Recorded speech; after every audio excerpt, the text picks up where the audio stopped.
Welcome students, आप सबका स्वागत है इस क्लास में जो है ये हमारी स्वतंत्र भारत की राजनीति क्लास 12 की किताब है। इसको हम इस क्लास में पढ़ने वाले हैं। ये जो हमारा अध्याय 1 है जिसका नाम है राष्ट्र निर्माण की चुनौतियाँ, इसमें हम इस अध्याय के बारे में जो ये अध्याय आपको बताना चाहता है कि देखिए, आप सब जानते हैं कि आज़ादी से पहले की कहानी तो आपने पढ़ ली, शायद इस क्लास 12 की इतिहास की पाठ्य पुस्तक में भी आप पढ़ने वाले हैं। लेकिन आज़ादी के बाद क्या हुआ, जब हमें स्वतंत्रता मिल गई तो उसके बाद क्या हुआ हमारे राष्ट्र के साथ, इसको हम राजनीति की किताब में पढ़ते हैं।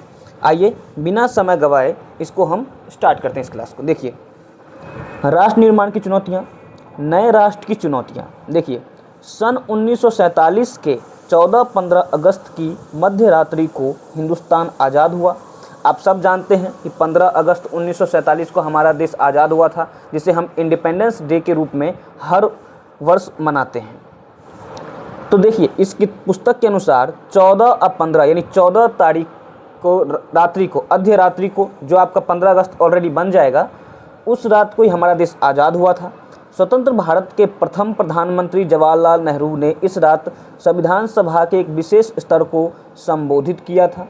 उनका वह प्रसिद्ध भाषण भाग्य बधू से चिर प्रतीक्षित भेंट या ट्रिस्ट विद डेस्टिनी के नाम से जाना गया। देखिए, जब हमें आज़ादी मिल गई तो भारत के प्रथम प्रधानमंत्री कौन बने थे? तो जवाहरलाल नेहरू जी बने थे।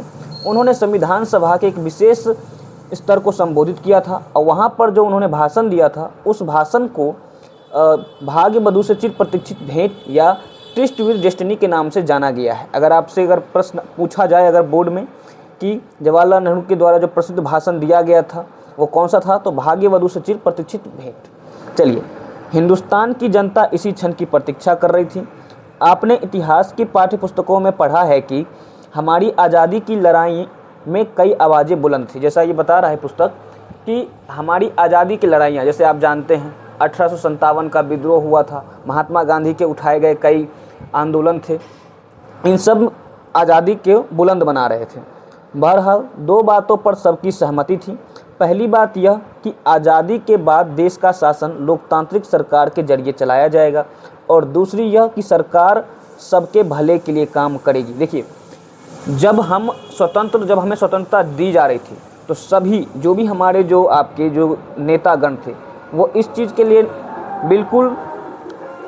बिल्कुल तय थे कि हम लोकतांत्रिक रहेंगे। यानी लोकतांत्रिक यानी कोई भी किसी के ऊपर शासन नहीं करेगा, यानी राजतंत्र नहीं रहेगा, राजाओं का शासन नहीं रहेगा। हम इसमें जो है लोकतंत्र यानी लोगों के शासन के अनुसार सरकार को चलाया जाएगा। दूसरी यह कि सरकार सबके भले के लिए काम करेगी। देखिए, पहले जो राजा होता था वो जनता के लिए कुछ काम करते और बाकी वो अपने और अपने मंत्रियों के लिए करते थे। लेकिन लोकतंत्र में ऐसा नहीं होता है। लोकतंत्र में सरकार सबके भले के लिए काम करती है, ना कि किसी एक तबके का। इस शासन में गरीबों और कमज़ोरों को खास ख्याल रखा जाएगा। देश अब आज़ाद हो चुका था और आज़ादी से जुड़े इन सपनों को साकार करने का वक्त आ गया था। यह कोई आसान काम नहीं था। आज़ाद हिंदुस्तान का जन्म कठिन परिस्थितियों में हुआ।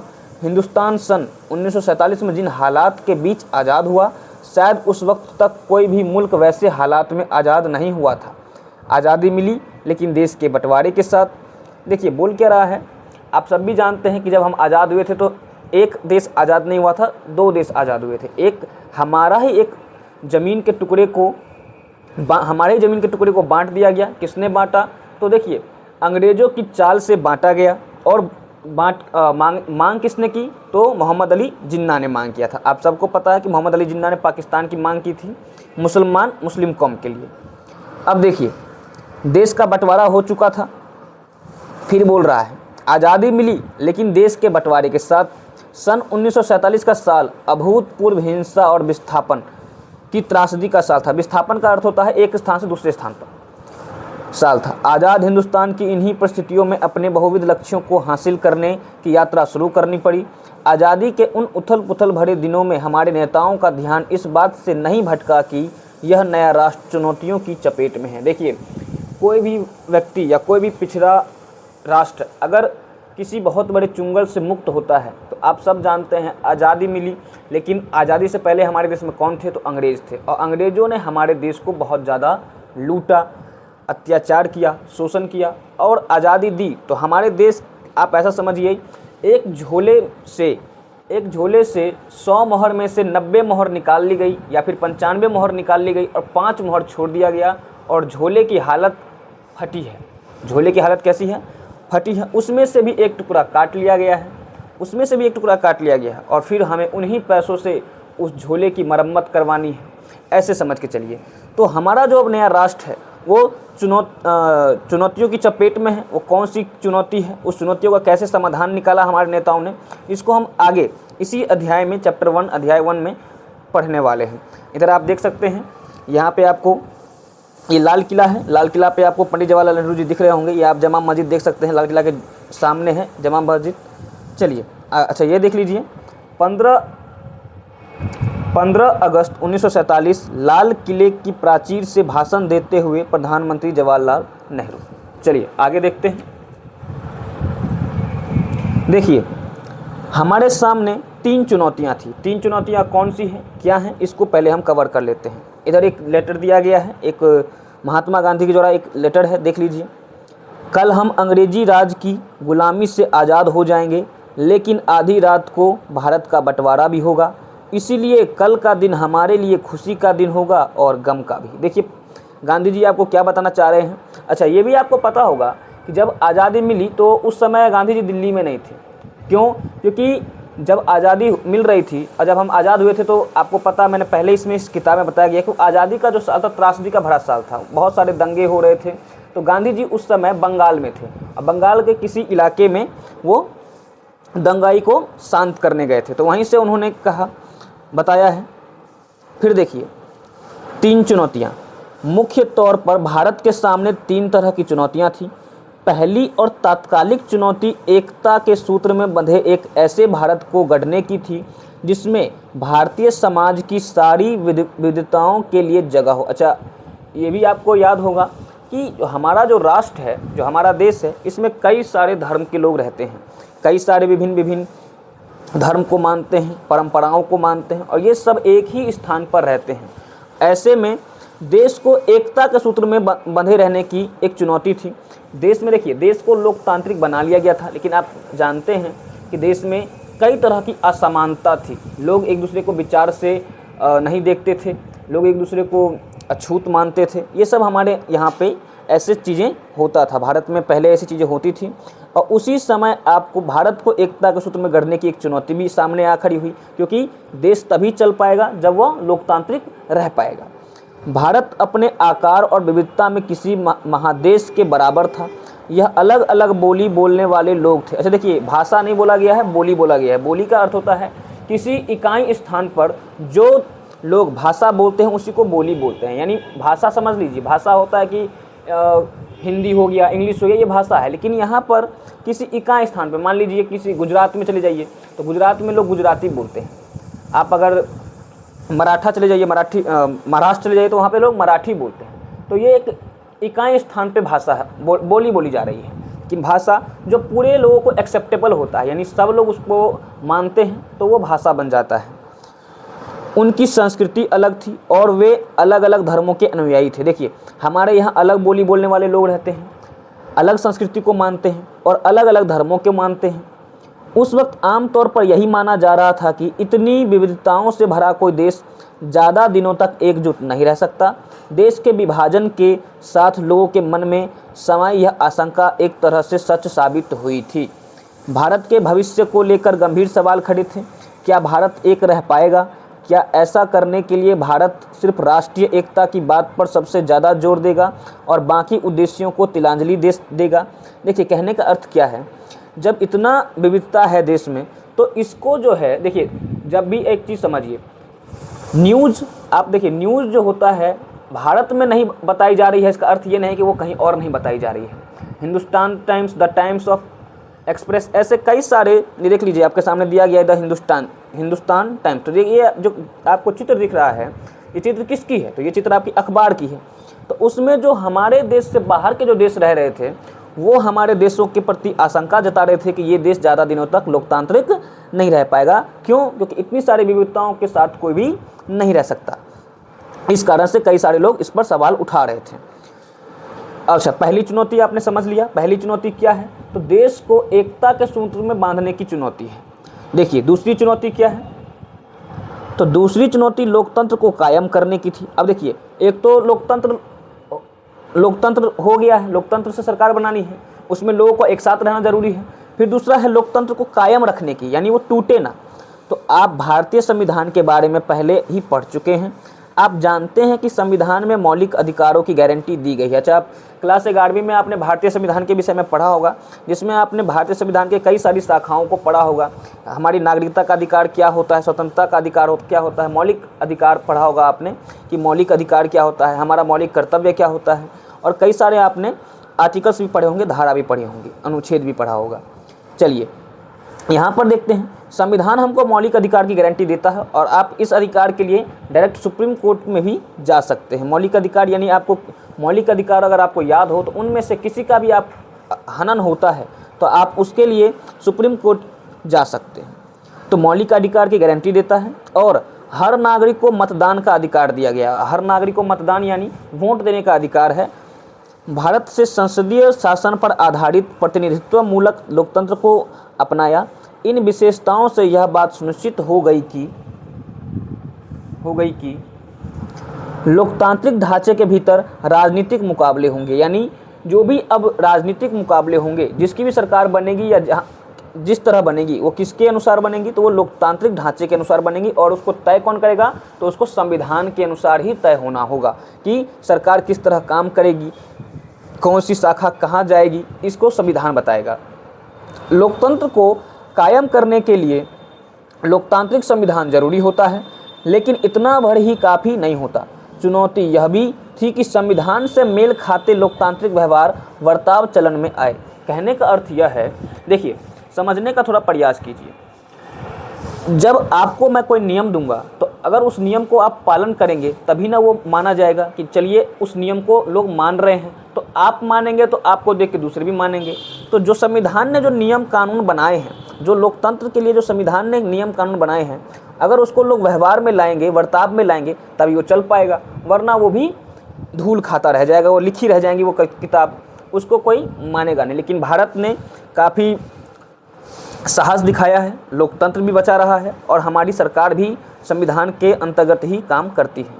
तो आप दूसरी चुनौती भी समझ गए कि लोकतंत्र को कायम कैसे रखा जाए। तो देखिए, जब भारत विविधतापूर्ण देश है तो सभी लोग तो एक मत पे राजी नहीं होंगे, लेकिन संविधान बनाने वाले, आप जानते हैं हमारे बाबा साहब अम्बेडकर जी ने संविधान बनाने के कार्य को संभाला था और उन्होंने प्रारूप समिति के द्वारा ही उसको तैयार किया था।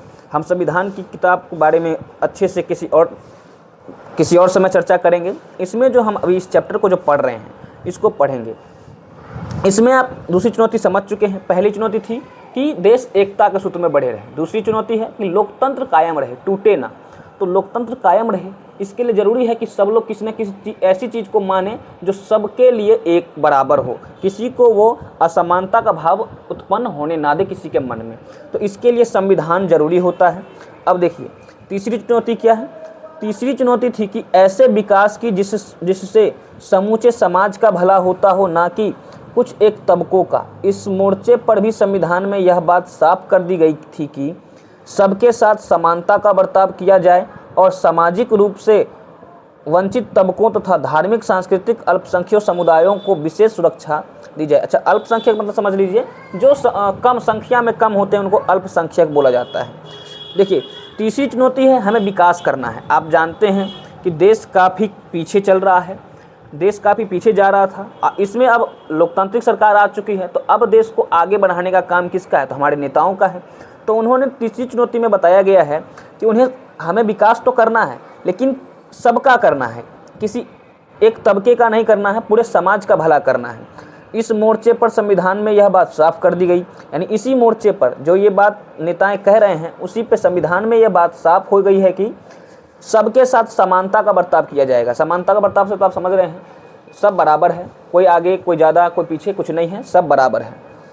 सामाजिक रूप से वंचित तबकों, अच्छा सामाजिक रूप से यानी कहने का मतलब देखिए जातिवाद आप समझते हैं, तो जाति में जो लोग पीछे हैं उनके लिए बोला जा रहा है ये कि सामाजिक रूप से वंचित तबकों तथा धार्मिक सांस्कृतिक अल्पसंख्यक, यानी जो धर्म और संस्कृति से भी कम है, संख्या में कम है, समुदायों को विशेष सुरक्षा दी जाएगी।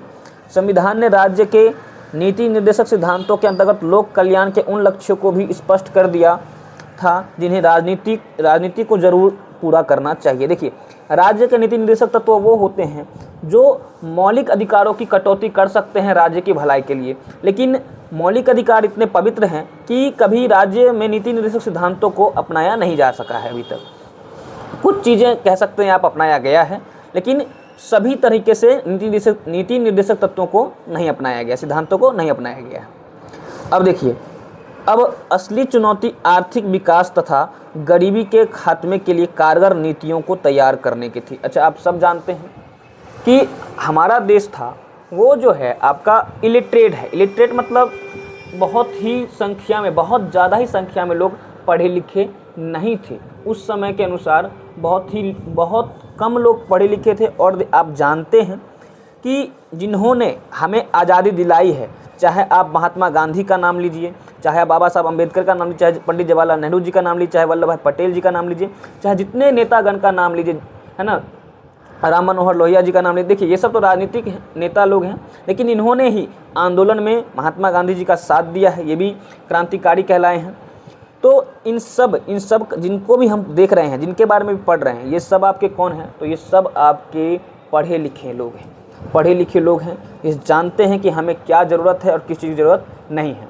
इस चीज़ को आप समझिए।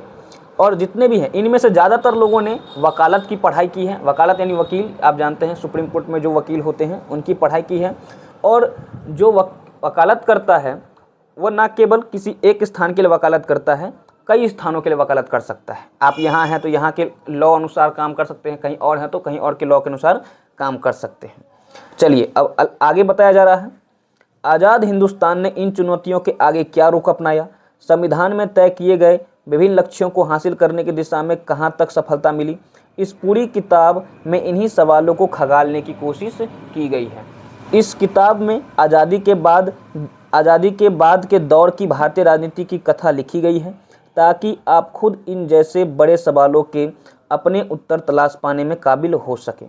शुरुआत के 3 अध्याय में हम यह जानने की कोशिश करेंगे कि ऊपर जिन 3 चुनौतियों का जिक्र किया गया है उनका आज़ादी के बाद शुरुआती सालों में कैसे सामना किया गया। देखिए, इस लाइन को समझ लीजिए, ये पूरी लाइन को यहाँ से यहाँ तक समझ लीजिए क्या बोल रहा है।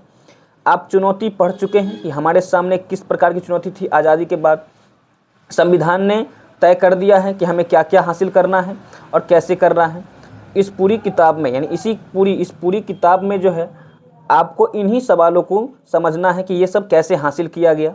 अब देखिए, किताब में आज़ादी के बाद के दौर को, यानी किताब में आज़ादी के बाद, देखिए आज़ादी के पहले को तो आप इतिहास में पढ़ते हैं, लेकिन आज़ादी के बाद को आप इस किताब में पढ़ रहे हैं, क्लास 12 की राजनीति किताब में पढ़ रहे हैं, कैसे हासिल की गई, ताकि आप खुद इन बड़े सवालों को तलाश सकें। शुरुआत के 3 अध्यायों की बात कर रहा है। इसमें हम जानेंगे कि ऊपर की 3 चुनौतियों का जिक्र किया गया उनका आज़ादी के बाद शुरुआती सालों में कैसे सामना किया। देखिए, 3 चुनौती क्या क्या थी, मैं फिर से आपको याद करवा देता हूँ। पहली चुनौती है एकता के सूत्र में बांधने की, दूसरी चुनौती है लोकतंत्र को टूटने ना देने की, और तीसरी चुनौती है आर्थिक विकास करने की। चलिए नीचे पढ़ते हैं। आज़ादी के तुरंत बाद राष्ट्र निर्माण की चुनौती सबसे प्रमुख थी। इस पहले अध्याय में इसी चुनौती पर ध्यान केंद्रित करेंगे। देखिए, कौन सा चुनौती बोला गया है? राष्ट्र निर्माण की चुनौती। पहले बोल रहा है राष्ट्र निर्माण की चुनौती, यानी एकता के सूत्र में। तो एकता के सूत्र में तो तभी सब लोग रह पाएंगे जब वो किसी एक राष्ट्र में रहेंगे, एक ही राष्ट्र में रहेंगे, टूटेंगे नहीं। तो एक राष्ट्र में तो सभी लोगों को एक ही राष्ट्र यानी भारत में एकजुट होकर रहना पड़ेगा, तभी वो एक साथ एक सूत्र में रह पाएंगे, वही बोल रहा है। तो राष्ट्र निर्माण की चुनौती सबसे प्रमुख थी। इस पहले अध्याय में हम इस चुनौती पर ध्यान केंद्रित करेंगे। शुरुआत में उन घटनाओं की चर्चा की जाएगी जिन्होंने आज़ादी को एक संदर्भ प्रदान किया। देखिए, कहने का मतलब क्या है कि आज़ादी को संदर्भ प्रदान किया, यानी आज़ादी मिली लेकिन किन हालातों में मिली, किन परिस्थितियों में मिली, उसकी बात कर रहा है। अब देखिए, इससे हमें यह समझने में मदद मिलेगी कि आज़ादी के समय राष्ट्रीय एकता और सुरक्षा का सवाल सबसे प्रमुख चुनौती के रूप में क्यों उभरा। इसके बाद हम यह देखेंगे कि भारत ने एक राष्ट्र के रूप में अपने को किस तरह एक साझे इतिहास तथा साझी नियति के फलक पर गढ़ा। अगले 2 अध्यायों में हम लोकतंत्र कायम करने और बराबरी तथा इंसाफ पर आधारित आर्थिक विकास हासिल करने की चुनौतियों पर विचार करेंगे। यानी देखिए, ये इस चैप्टर में अध्याय 1 में तो हम राष्ट्र निर्माण की चुनौती पढ़ेंगे, अगले अध्याय में हम लोकतंत्र के बारे में पढ़ेंगे और उसके अगले अध्याय में यानी तीसरे अध्याय में हम आर्थिक विकास को कैसे हल किया गया इसकी चुनौती के बारे में पढ़ने वाले हैं। तो हम शुरू करते हैं पहला अध्याय, राष्ट्र निर्माण की चुनौती। अच्छा, ये डाक टिकट देख लीजिए, ये नीचे कुछ डाक टिकट दिया गया है। आप इन डाक टिकटों से समझ सकते हैं कि जो भी मैंने आपको अभी पढ़ाया है आप उसके अनुसार भी समझ सकते हैं कि सर इस पर क्या बताना चाहते हैं। चलिए, अच्छा ये देखिए इधर क्या है। आज़ादी के समय जो लोग अपने अपने मन की बात बता रहे हैं, आपको मैं पढ़ के सुना देता हूँ, देख लीजिए जरा, 1-2 लाइन देख लीजिए। देखिए, ये आपके मोहम्मद अली जिन्ना है, ये जो चित्र आपका दिख रहा है ये मोहम्मद अली जिन्ना का चित्र है। हमें बहुसंख्यक और अल्पसंख्यक समुदाय की इन जटिलताओं को दूर करने की भावना से काम करना चाहिए। देखिए, अब बहुसंख्यक मतलब जो संख्या में ज़्यादा है, अल्पसंख्यक जो संख्या में कम है। तो मोहम्मद अली जिन्ना का कहना है कि हम इन दोनों समुदायों का ध्यान रखते हुए अपनी जटिलताओं को दूर करने के बारे में सोचना है, ये बोल रहे हैं मोहम्मद अली जिन्ना। फिर बोल रहे हैं बहुसंख्यक और अल्पसंख्यक दोनों ही समुदायों में तरह तरह के लोग शामिल हैं। अगर मुसलमान, पठान, पंजाबी और शिया और सुन्नी आदि में बटे हैं, क्या कह रहा है कि मुसलमान किन किन जातियों में बटे हुए हैं, तो पठान में बटा है, पंजाबी में, शिया और सुन्नी में। तो हिंदू भी ब्राह्मण, अब हिंदू की बात कर रहे हैं, हिंदू किस में बटा है, तो हिंदू भी ब्राह्मण में, वैष्णव में, खत्री में, बंगाली में, मद्रासी और समुदायों में बटे हैं। पाकिस्तान में आप आज़ाद हैं। यहाँ देखिए कहना क्या है इनका, मोहम्मद अली जिन्ना का, पाकिस्तान में आप आज़ाद हैं, आप अपने मंदिर में जाने के लिए आज़ाद हैं, आप अपनी मस्जिद में जाने या किसी भी अन्य पूजा स्थल पर जाने के लिए आज़ाद हैं। आपके धर्म, आपकी जाति या विश्वास से राज्य को कुछ लेना देना नहीं है। इनका कहना यहाँ पर क्या है कि हमें, हमारे राज्य को किसी भी धर्म जाति से कोई लेना देना नहीं है। देखिए, पाकिस्तान के बारे में हम बाद में पढ़ेंगे, पाकिस्तान को छोड़िए, पाकिस्तान को बाद में पढ़ा जाएगा। ये मोहम्मद अली जिन्ना है, देख लीजिए। 11 अगस्त 1947 को कराची में पाकिस्तान की संविधान सभा में अध्यक्षीय भाषण देते हुए मोहम्मद अली जिन्ना, ये अलग है, ये जो आपका जो पाकिस्तान की मांग कर रहे हैं, तो उन्हीं लोगों को बताते हुए, उन्हीं सभा में बताते हुए कि राज्य को किस तरह से काम करना है इसके बारे में भाषण दे रहे हैं। अच्छा, एक और देख लीजिए, जवाहरलाल नेहरू जी का देख लीजिए क्या बोला जा रहा है। अच्छा, ये अगर आप इनको देखना चाहें तो देखिए स्टूडेंट्स, ये जो हैं आपके बहुत बड़े बड़े, देखिए आप जानते हैं कि जब आज़ादी हुई तो कई महान महान हस्तियां हमारे देश को छोड़कर भी चले गए थे, है ना। उन्हीं में से देख लीजिए बहुत सारे आपके लेखक हैं, गायक हैं, उनकी यहाँ पे अपने अपनी ज़ुबान में अपनी मन की बात बताई गई है। हम फिलहाल किताब के स्तर पर पंडित जवाहरलाल नेहरू के बारे में यहाँ पे देखते हैं क्या कहा उन्होंने। भारत में मुसलमान अल्पसंख्यकों की तादाद इतनी ज़्यादा है कि वे चाहें तब भी यहाँ से कहीं और नहीं जा सकते। यह एक बुनियादी तथ्य है और इस पर कोई उंगली नहीं उठाई जा सकती। पाकिस्तान चाहे जितना उकसावा दे या वहाँ के गैर मुस्लिम को अपना अपमान और भय के चाहे जितने भी घूंट पीने पड़े, हमें अपने अल्पसंख्यकों के साथ सभ्यता और शालीनता के साथ पेश आना है। लोकतांत्रिक शासन व्यवस्था में हमें उन्हें नागरिक के अधिकार देने होंगे और उनकी रक्षा करनी होगी। अगर हम ऐसा करने में कामयाब नहीं होते तो यह एक नासूर बन जाएगा जो पूरी राज व्यवस्था में जहर फैलाएगा और शायद उसको तबाह भी कर देगा। कहने का अर्थ क्या है, देखिए इनका जो सोचने का तरीका है कि मुसलमान जो भारत में हैं वो कई अधिक हैं, यानी देखिए हिंदुत्व के मुकाबले कम है, संख्या में बहुत कम है, लेकिन मुस्लिम जाति के लोग बहुत ज़्यादा हैं हिंदुस्तान में और कई अलग अलग क्षेत्रों में रहते हैं। ज़्यादातर क्षेत्र थे दिल्ली और पंजाब के, ज़्यादातर जो क्षेत्र थे वो आपके दिल्ली और पंजाब के क्षेत्र थे जहाँ मुसलमान अधिक संख्या में रहते थे। तो जब आपके और भी अन्य स्थानों पर रहते थे, तो इनका कहना है कि मुस्लिम जो हैं हमारे देश में उनके साथ हमें एक सा पेश आना है। उनको हमें नागरिक मानना है और उन्हें हमें नागरिक का अधिकार भी देना है। हम उनको अल्पसंख्यक मानेंगे और उनकी सुरक्षा भी करेंगे। और देखिए इससे जो है जवाहरलाल नेहरू जी के विचार का पता चलता है कि वो अपने से अलग लोगों को भी किस प्रकार से देखते हैं। देखिए क्या बोल रहा है जवाहरलाल नेहरू, मुख्यमंत्री को एक पत्र में, यानी किसी मुख्यमंत्रियों बोल रहा है, मुख्यमंत्रियों को एक पत्र में 15 अक्टूबर 1947, यानी ये जो है आपका अगस्त के बाद है, आज़ादी के बाद का समय की बात बताया जा रहा है। चलिए आगे देखते हैं, देख लीजिए, विभाजन, विस्थापन और पुनर्जागरण, पुनर्वास। पुनर्वास मतलब आप समझेंगे, आगे देख लीजिए। तो विस्थापन होता है, विस्थापन का अर्थ है लोग एक जगह से दूसरी जगह जाते हैं और फिर से पुनर्वास करते हैं, यानी वहाँ पर दोबारा जो है अपने आप को बसाते हैं। देखिए 14-15 अगस्त 1947 को एक नहीं बल्कि दो राष्ट्र भारत और पाकिस्तान अस्तित्व में आए। ऐसा विभाजन के कारण हुआ। ब्रिटिश इंडिया को भारत और पाकिस्तान के रूप में बांट दिया गया। कहने का अर्थ क्या है, 1947 को एक नहीं बल्कि दो राष्ट्र भारत और पाकिस्तान, यानी दो, यानी भारत भी और पाकिस्तान, ये दोनों ही उसी दिन आज़ाद हुआ। ऐसा किसके कारण हुआ, तो विभाजन के कारण हुआ है। ब्रिटिश इंडिया को, यानी जब आपका जो है, जब ब्रिटिश हमारे इंडिया में रहते थे, रूल करते थे, शासन करते थे, तो उसको ब्रिटिश इंडिया बोलते थे। तो ब्रिटिश इंडिया को भारत और पाकिस्तान के रूप में बांट दिया गया। आपने इतिहास की पाठ्य पुस्तकों में उस राजनीतिक घटनाक्रम के बारे में पढ़ा है जिसके फलस्वरूप दोनों देशों के भूभाग को रेखांकित करते हुए सीमा रेखा खींच दी गई है। मुस्लिम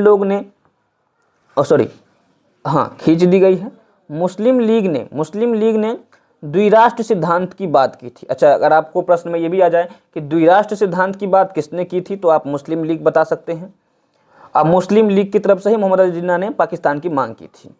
इस सिद्धांत के अनुसार भारत किसी एक कौम का नहीं बल्कि हिंदू और मुस्लिम नाम की दो कौमों का देश था, और इसी कारण मुस्लिम लीग ने मुसलमानों के लिए एक अलग देश यानी पाकिस्तान की मांग की। कांग्रेस ने द्विराष्ट्र सिद्धांत तथा पाकिस्तान की मांग का विरोध किया। बहरहाल सन 1940 के दशक में राजनीतिक मोर्चे पर कई बदलाव आए। कांग्रेस और मुस्लिम लीग के बीच राजनीतिक प्रतिस्पर्धा और ब्रिटिश शासन की भूमिका जैसी कई बातों का जोर रहा। नतीजतन पाकिस्तान की मांग मान ली गई। देखिए, मुस्लिम लीग ने मुसलमानों के लिए तो पाकिस्तान मांगा, मुस्लिम लीग ने मुसलमानों के लिए पाकिस्तान की मांग की, और बहुत मशक्क़त करने के बाद कांग्रेस ने मुस्लिम लीग की बात मान ली और पाकिस्तान नाम का एक देश उनको देना पड़ा। तो आप भी जानते हैं कि पाकिस्तान को किसी एक जगह नहीं, दो जगह दिया गया था, पूर्वी पाकिस्तान और पश्चिमी पाकिस्तान। अच्छा, पश्चिमी पाकिस्तान तो अस्तित्व में है, लेकिन पूर्वी पाकिस्तान भी है, लेकिन अभी उसका नाम क्या है, तो अभी उसका नाम बांग्लादेश है। आप देख सकते हैं वो जो हमारी बंगाल की खाड़ी है, उस बंगाल की खाड़ी के बीच में आप देख सकते हैं अरुणाचल प्रदेश वाले 7 बहनों का जो आपका जो राज्यों का भूखंड है, और इधर आप हमारे अवध यानी बंगाल वाले जो आज तटीय इलाकों के बीच में जो स्थान आता है, अगर आप मैप में देखिएगा तो वही आपका बांग्लादेश है। चलिए, ये हमारे पड़ोसी देश भी हैं, ये हमारे आपके जो हैं बांग्लादेश कह लें, पाकिस्तान कह लें, भूटान कह लें, नेपाल कह लें, चीन कह लें, ये सब हमारे पड़ोसी देश भी कहलाएंगे।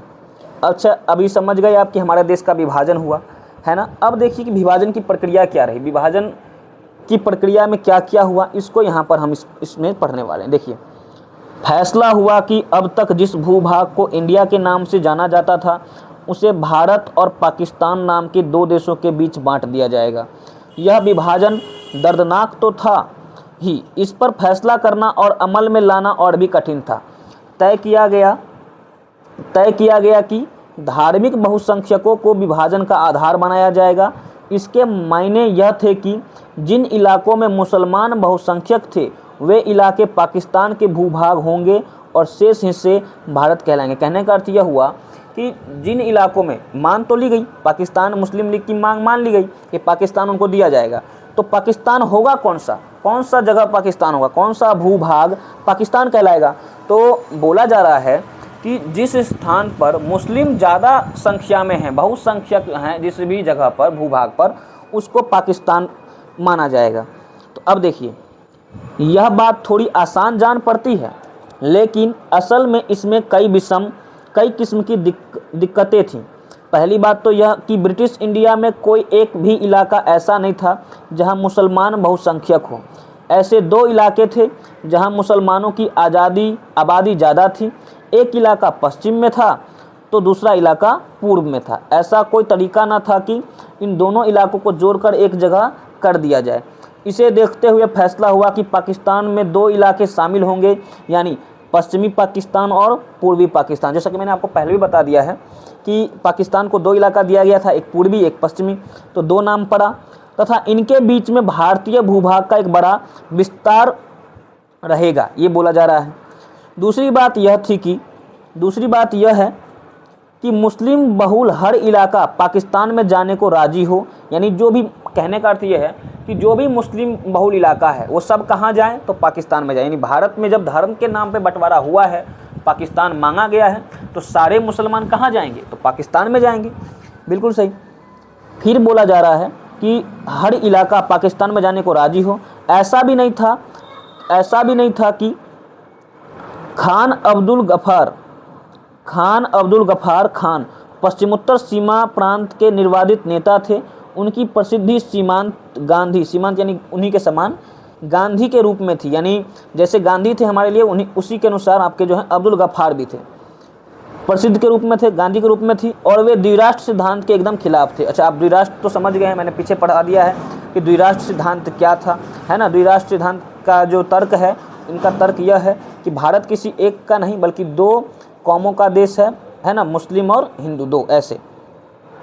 सहयोग से उनकी आवाज़ को अनदेखी की। अच्छा देखिए, खान अब्दुल गफ्फार ने तो द्विराष्ट्र सिद्धांत का खिलाफ थे, उनकी इस चीज़ को तो वो नहीं मान रहे थे कि द्विराष्ट्र सिद्धांत नहीं होना चाहिए। फिर भी उनकी बात को दबा दिया गया, उनकी आवाज़ को दबा दिया गया, अनदेखा किया गया और पाकिस्तान में शामिल मान लिया गया।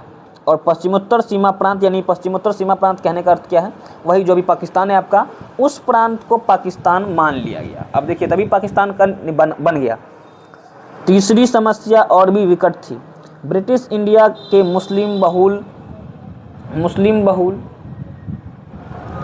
तीसरी समस्या और भी विकट थी कि ब्रिटिश इंडिया के मुस्लिम बहुल प्रांत पंजाब और बंगाल में अनेक हिंसे बहुसंख्यक गैर मुस्लिम आबादी वाले थे। कहने का अर्थ क्या है कि अनेक हिस्से, यानी जो आपके जो पंजाब है और बंगाल है, अनेक हिस्से में कौन रह रहे हैं, तो ज़्यादातर बहुसंख्यक गैर मुस्लिम। अच्छा, गैर मुस्लिम मतलब क्या, जो मुस्लिम नहीं है, चाहे हिंदू हो, चाहे पंजाबी हो, चाहे कोई अलग धर्म के हो, लेकिन मुस्लिम नहीं हो, तो उसे गैर मुस्लिम कहेंगे। तो ऐसे थे।